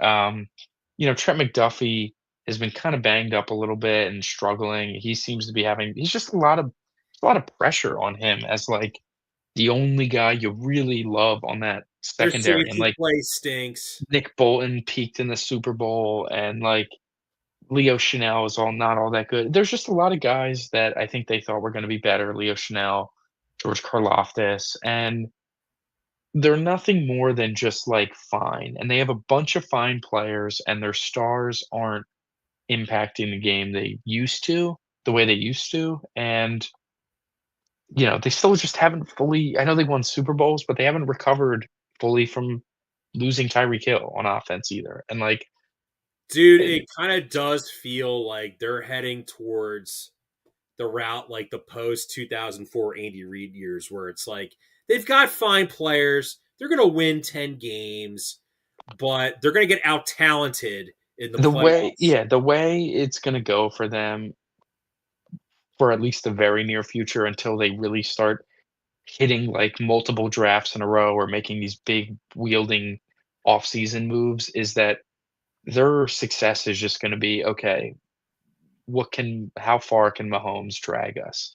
Can he find a way to win these games and whatnot?" And it's like they're doing the whole limiting possessions thing again because that's kind of what their MO is because they can't really hit the big splash plays.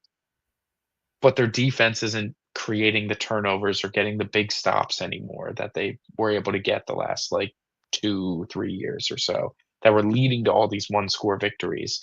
You know, for a game that Mahomes threw 3 interceptions in, it just didn't feel like that bad of a game, and the Chiefs just didn't feel like they were even like, they were close, but didn't even feel that close, like, they really didn't feel like they could do it. Kareem Hunt drops a pass that could have been a touchdown on 3rd and 2, that then they go for the field goal.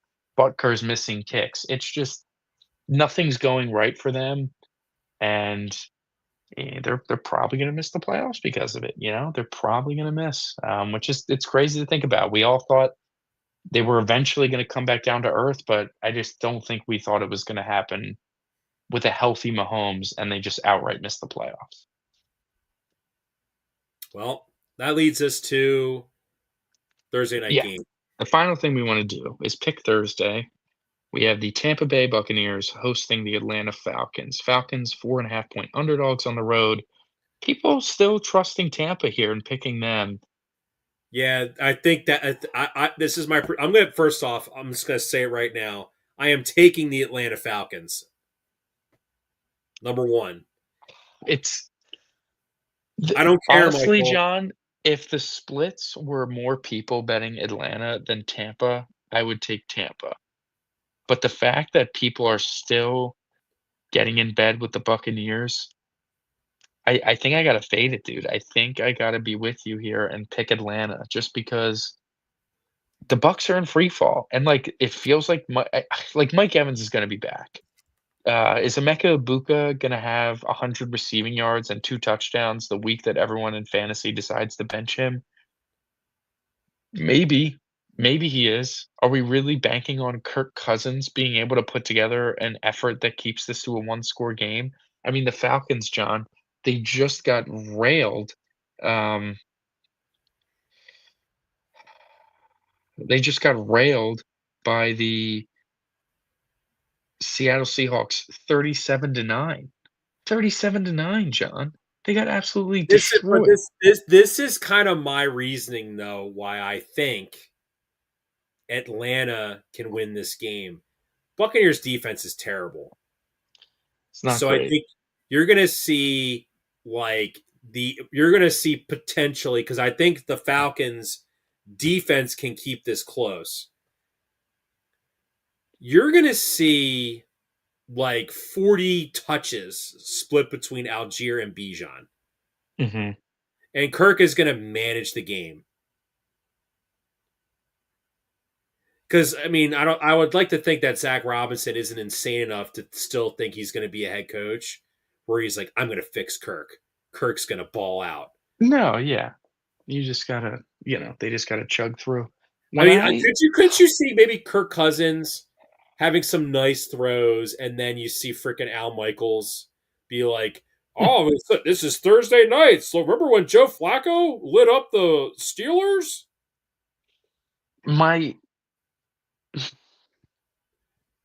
I'm gonna I'm gonna take Tampa, and I don't wanna do that.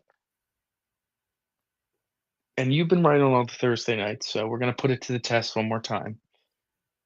But I personally just think this Falcons team, again, Oh, has they're a kinda horrible football team. I'm not denying I that. think they quit. I think they kinda just given up. I don't think Well, you think they're gonna Bijan's like in bed with the mafia with these dude, his mysterious fumbles, fumbles he has? no one fumbles in, like, the most dramatic looking way. It literally when they say, "Oh, he coughs it up as a form of expression," it actually looks like he coughs so hard that he is throwing the ball out of his hands. It is ridiculous.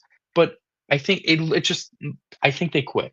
I think they quit on Raheem Morris. I think, no Drake London. It just they have no juice on offense, dude. Who's he throwing to? Darnell Mooney? Kyle Pitts? You know that doesn't move you. No Drake London, No, it but just feels like bro, the well, offense is like, a okay, all disaster. right, all right. Can I I know, bring I something know. up from last week where you talked me out of picking the Titans against the Browns? Do you know why I was not feeling 4.5 the was too many Browns? points. Well, who the hell is this Buccaneers team to be laying this many points to Alright, anyone? yeah, but it's not the Browns. I hear you, but it's not the Browns. I feel like they're trying to get you. They're trying to bait you, something. I don't know. I look at this Falcons team and I'm like, this is a team that is cannot wait for the season to be over. And Tampa is, like, Well, I want to bring up my scrambling, they retread. need I a want to bring win. up my retread coaching point.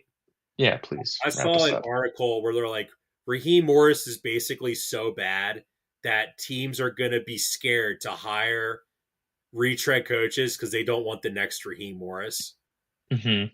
which I think is stupid when you consider in the last 25 years, retread coaches have been responsible for 10 Super Bowl wins In how many years? in the last 25 years. Actually, Well, I no, mean, no, 11. Andy Reid's won three. I was gonna say Bill Andy Reid's Belichick doing a won lot of work. 6. Pete Carroll has 1. Gary Kubiak has 1. No, no, no. I I'm not think saying hire Raheem counting. Morris. I'm just saying if you're going to look to hire, like, let's say, Shane Steichen again, you can't be like, oh, well, I don't want to hire a retread coach. Let's Bill hire Josh Belichick feels Blizzard. like Like, Bill that's Belichick dumb. feels like he shouldn't count. What? You know what I mean? Does he feel like a retread to you? Who? Bill Belichick. He was. He just kind of like left. He didn't get fired. He was like, F No, the this. He Browns left on his fired him. own terms. It all just I mean, feels what? a Are you, little. are you shocked that the Cleveland Browns fired him? It's a different time. It was a different time. Like Oh my we god! want to talk You about sound like your retreads. father. You sound We like can your talk dad. about when we talk about retreads, we can He's talk a about different time. What? the He's a only retread retread, I'm isn't he? He got counting, fired. He the lost only his job. retread, the only definition retread in my mind that I view as like an actual retread is Andy Reid. When I look at the coaches today. And obviously, like, Raheem Morris is a retread. I, like, simply do not have memory of him coaching ever before this. I think I was too young. But it is interesting, the whole retread conversation. It's definitely interesting, but, you know, if/when, who knows? The Eagles head coach is no longer the Eagles head coach. We could have these discussions a little further. Like But dead ass using Raheem Morris, who just again great defensive coordinator, should not be a head coach. no, that's and when the team is quitting, it looks like that's a big indictment on the head coach. But, I mean, well, don't you kind of feel like the Tampa Bay Buccaneers kind of dead ass look like they're quitting a little bit themselves? a little bit. No, that's what like this is if Baker's talk is as much as his talk and his aura or whatever, What do we call this? The though Cancun Bowl? if the if Baker has any sense of pride and has any actual juice and not just fake fraud juice, he'll go out and win on Thursday. And we'll see. We'll Man, see. you're But I'm gonna I can't so I'm gonna get a text tomorrow night around like 11, like quarter to 12. You're gonna be like, John, he is so bad. He is so I am what when he takes like 8 sacks. it's gonna be his like second pick of the game that like seals it. And I'll be like, You're gonna be like, wait, John, I forgot Jesse Bates is like an elite safety. Oh wow, John, where was this yeah. AJ Terrell all season? Yeah, that was getting torched by JSN. But anyways, that is our show, everybody. Schwarber's back, and that's all that really matters, right? Whoever's taking So deferred money, we're signing Kyle Tucker. yeah. Anyways, we'll catch you. We'll catch Take you it next easy, time. everybody. Have a good night. We are part of the Fired Up Sports Network of shows. Please check out other Fired Up Sports Network podcasts like the P-Lot Pod, Water Cooler Talk, Bell Smashers, Philly Sports Love and Pain, Drunk on Broad, Beer Battered Sports, and the Fired Up Sports Show, which are available on all major podcasting hosting sites and social media.